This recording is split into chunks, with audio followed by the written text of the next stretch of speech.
GS journey में बहुत बहुत स्वागत है आपका। और हम आपके बीच उपस्थित हैं करंट अफेयर्स के साथ। जैसा कि हम सब जानते ही हैं कि सभी प्रतियोगी परीक्षाओं के लिए समसामयिकी से प्रश्न पूछे जाते हैं और समसामयिकी काफ़ी महत्वपूर्ण है।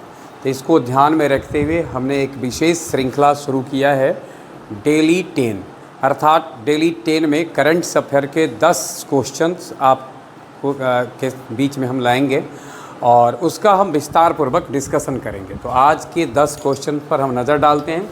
आज पहला सवाल जो हमारे स्क्रीन पर है, आप देख रहे हैं, किस देश ने भारत की मलक्का जलडमरू मध्य गश्ती योजना, मलक्का जलडमरू मध्य गश्ती योजना का समर्थन किया है?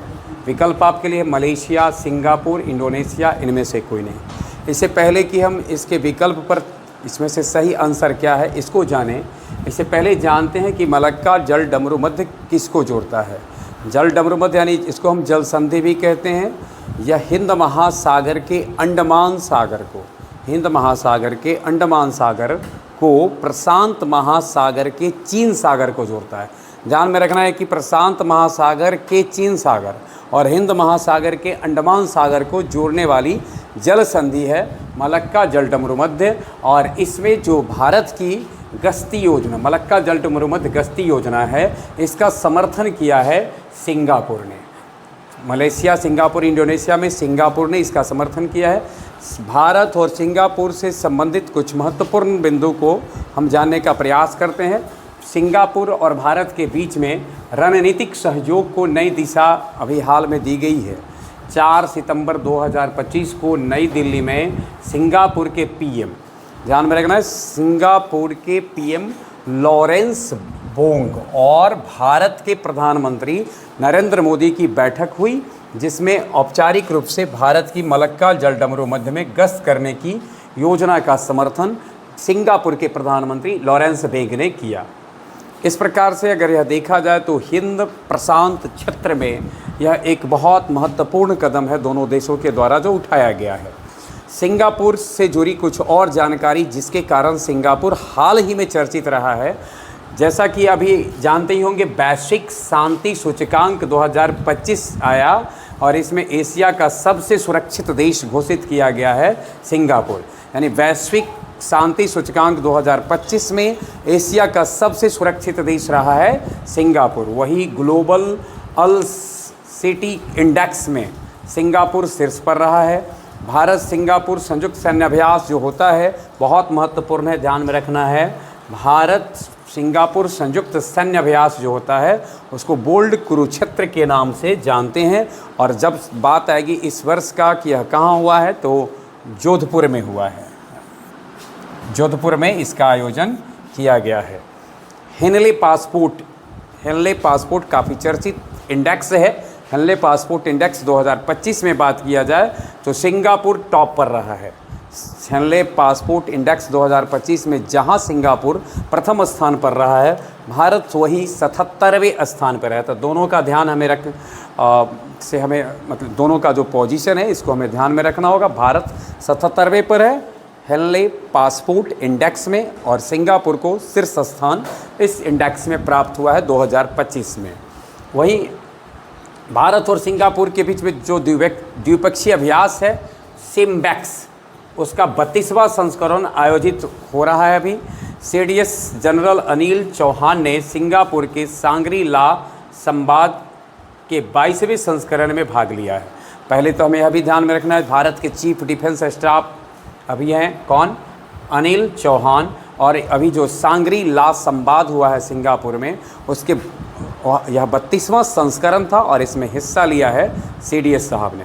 एक नज़र फिर से आप देख लें, भारत सिंगापुर संयुक्त सैन्य अभ्यास बोल्ड कुरुक्षेत्र जोधपुर में हुआ है और सिम्बैक्स का 32वां संस्करण आयोजित होने वाला है।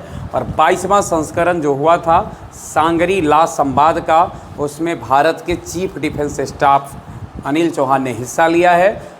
और अभी जैसा कि हमने जिक्र किया कि सिंगापुर वैश्विक शांति सूचकांक में एशिया में प्रथम स्थान पर रहा है, सबसे सुरक्षित देश के मामले में, जबकि हेनले पासपोर्ट इंडेक्स में सिंगापुर प्रथम और भारत 77वें स्थान पर है।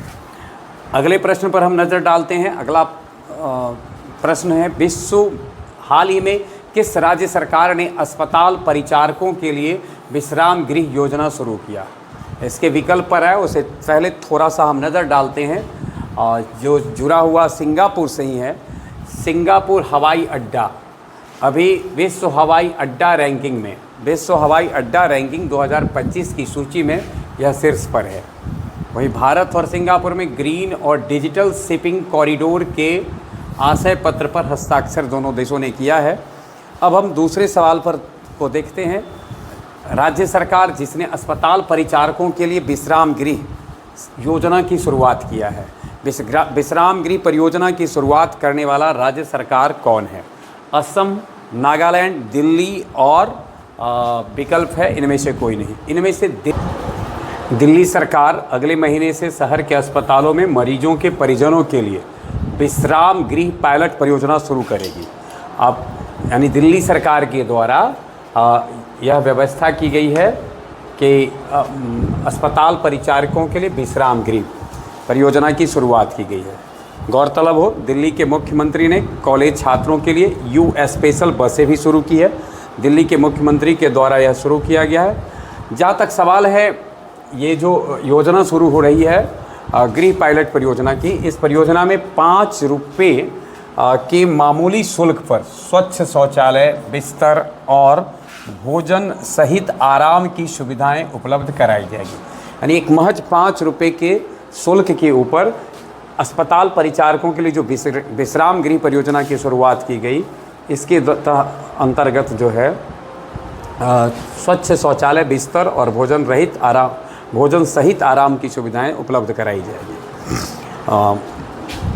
दिल्ली विधानसभा के विद्यालय शुल्क वृद्धि पर अभिभावक वीटो विधेयक पारित किया गया है।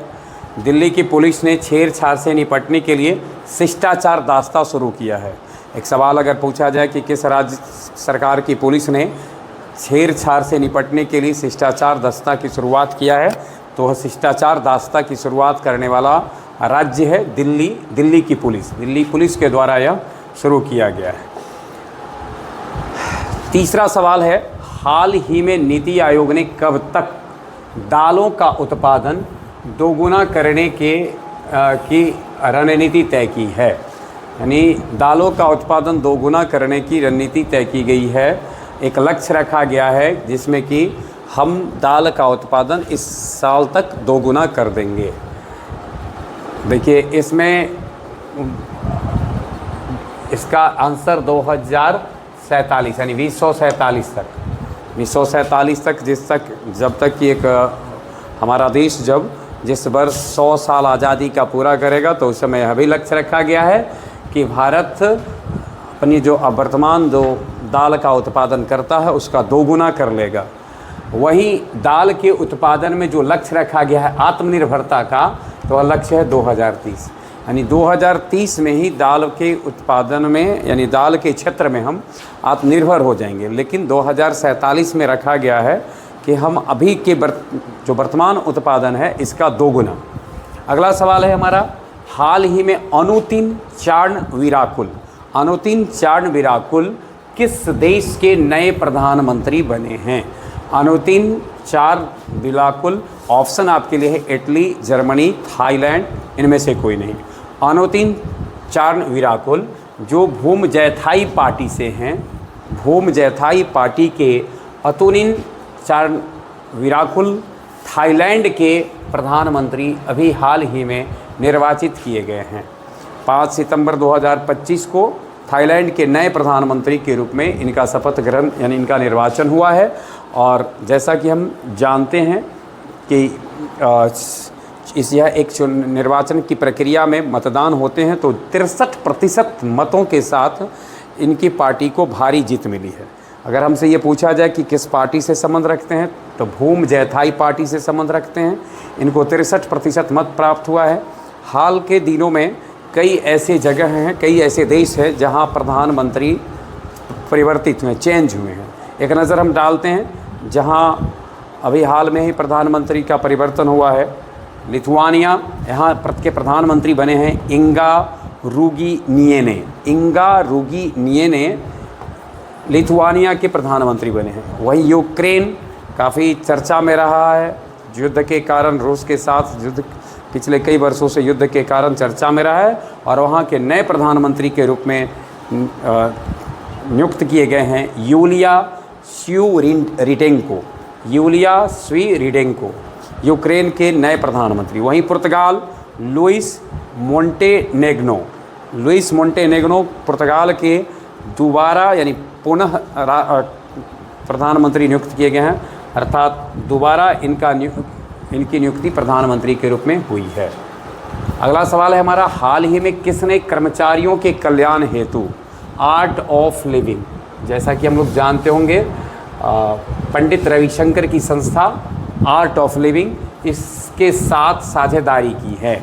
किसने कर्मचारियों के कल्याण हेतु आर्ट ऑफ लिविंग के साथ साझेदारी की है? विकल्प है आपके लिए गेल, सेल, भेल, और इनमें से कोई नहीं। GAIL Gas Authority India Limited, SAIL Steel Authority India Limited, भेल भारत हेवी इलेक्ट्रिकल लिमिटेड।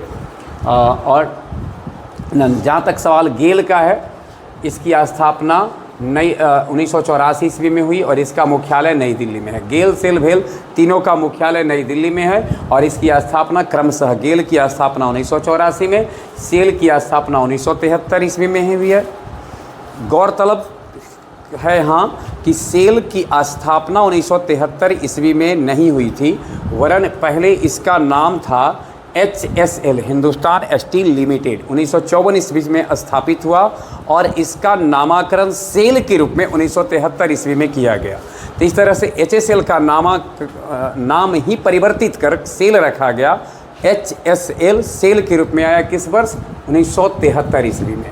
भेल की स्थापना 1964 ईस्वी में हुई और तीनों का मुख्यालय नई दिल्ली में स्थित है। अब जिस संस्था ने आर्ट ऑफ लिविंग संघ अपने कर्मचारियों के कल्याण हेतु समझौता किया है, वह संस्था है सेल यानी स्टील अथॉरिटी इंडिया लिमिटेड में। अगला सवाल हमारा है, Asamiya film good by Guruji, Asamiya film good by गुरुजी को आधिकारिक तौर पर कहाँ होने वाले गंगेसूर सीन महोत्सव के लिए, गंगेसूर सीन महोत्सव के लिए चुना गया है? तो गंगेसूर सीन महोत्सव का आयोजन होने जा रहा है फ्रांस की राजधानी में, फ्रांस का चर्चित शहर, फैशन की नगरी पेरिस में, और यहीं के लिए असमिया फिल्म गुड बाई गुरुजी को चुना गया है। अगले महीने इसका वैश्विक प्रीमियर होगा, तो ध्यान में रखना है हमारा। गुड बाई गुरुजी किस भाषा की फिल्म है, यह भी पूछा जा सकता है। तो फिल्म है असमिया भाषा की और इसको कहाँ किस महोत्सव के लिए चुना गया है? गंगेसूर सीन महोत्सव के लिए। ये करंट अफेयर्स के में जो क्वेश्चन पूछने के तरीके होते हैं उसमें कई तरीके से एक ही तथ्य को परिवर्तित कर क्वेश्चन के रूप में पूछा जा सकता है। अब इसमें गुड बाई गुरुजी किस भाषा की फिल्म है, गुड बाई गुरुजी को कहाँ के आयोजन में जगह दिया गया है, और गंगेसूर सीन महोत्सव कहाँ है। अगला सवाल है हमारा, हाल ही में कहाँ स्थित तूतीकोरिन बंदरगाह पर हरित हाइड्रोजन परियोजना का उद्घाटन किया गया है? हरित हाइड्रोजन परियोजना का उद्घाटन तूतीकोरिन बंदरगाह पर किया गया है। आपको विकल्प से यह बताना है कि इनमें से किस राज्य में तूतीकोरिन बंदरगाह है? केरल, कर्नाटक, तमिलनाडु। तूतीकोरिन बंदरगाह तमिलनाडु में है। स्वतंत्रता सेनानी B.O. चिदंबरनार की जयंती के अवसर पर, B.O. चिदंबरनार की जयंती के अवसर पर केंद्रीय बंदरगाह, नौवहन और जलमार्ग मंत्री कौन है अभी? सर्बानंद सोनोवाल ने इसका उद्घाटन किया है। हम थोड़ा सा नज़र डालते हैं तमिलनाडु से जुड़े हुए कुछ महत्वपूर्ण बिंदु पर। तमिलनाडु राजधानी इसकी चेन्नई है और वर्तमान में इसके CM M.K. स्टालिन हैं। वहीं वर्तमान में इसके राज्यपाल R.N. रवि हैं। इसमें तमिलनाडु में लोकसभा सीटों की संख्या 39 है, राज्यसभा सीटों की संख्या 18 है और विधानसभा सीटों की संख्या 234 है। भारत में लौंग का सबसे बड़ा उत्पादन करने वाला राज्य तमिलनाडु है और तमिलनाडु के जो प्रमुख राष्ट्रीय उद्यान हैं उनमें है मुकुर्थी, मुदुमलाई यानी मुकुर्थी राष्ट्रीय उद्यान, मुदुमलाई राष्ट्रीय उद्यान, अन्नामलाई राष्ट्रीय उद्यान जो इंदिरा गांधी राष्ट्रीय उद्यान के भी नाम से जाना जाता है, गिंडी राष्ट्रीय उद्यान और मन्नार की खारी राष्ट्रीय उद्यान। हाल ही में किसने उद्योग को प्रमुख रक्षा सामग्री तकनीक हस्तांतरित की है? उद्योग को प्रमुख रक्षा सामग्री तकनीक हस्तांतरित करने वाला संगठन है DRDO। पहला विकल्प ध्यान में रखना है हमको,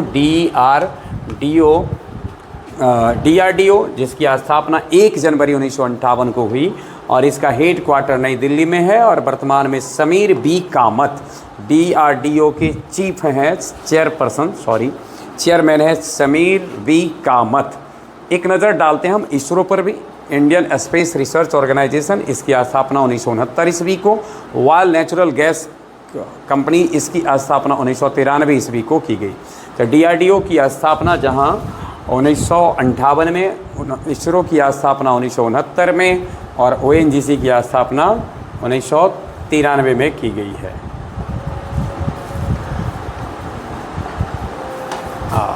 अब हम लोग देखते हैं, अगला सवाल है हमारे पास। हाल ही में RBI ने किसे फिर से इन्हें दोबारा नियुक्त किया गया है? यस बैंक का अध्यक्ष नियुक्त किया है। यस बैंक का अध्यक्ष नियुक्त किया गया है। ऑप्शन आपके लिए है पंकज मिश्र, दीपक मित्तल, आर गांधी, नन।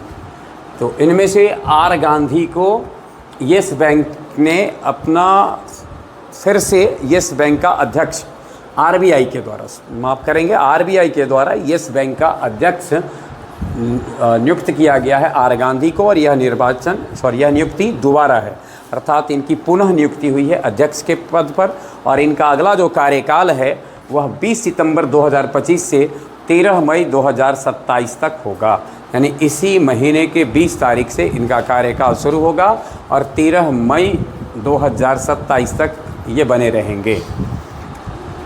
दीपक मित्तल का जहाँ तक सवाल है, दीपक मित्तल अभी UAE में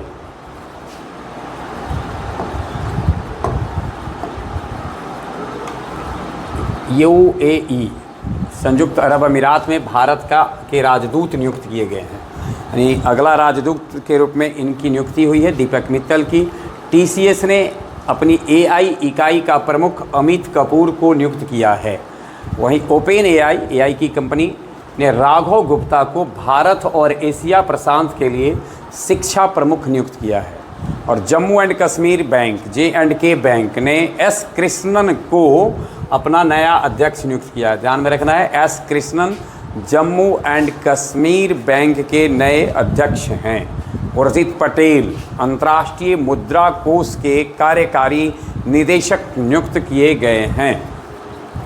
उर्जित पटेल, भारत के महान अर्थशास्त्री उर्जित पटेल की नियुक्ति को एग्जीक्यूटिव डायरेक्टर के रूप में अंतर्राष्ट्रीय मुद्रा कोष ने नियुक्त किया है।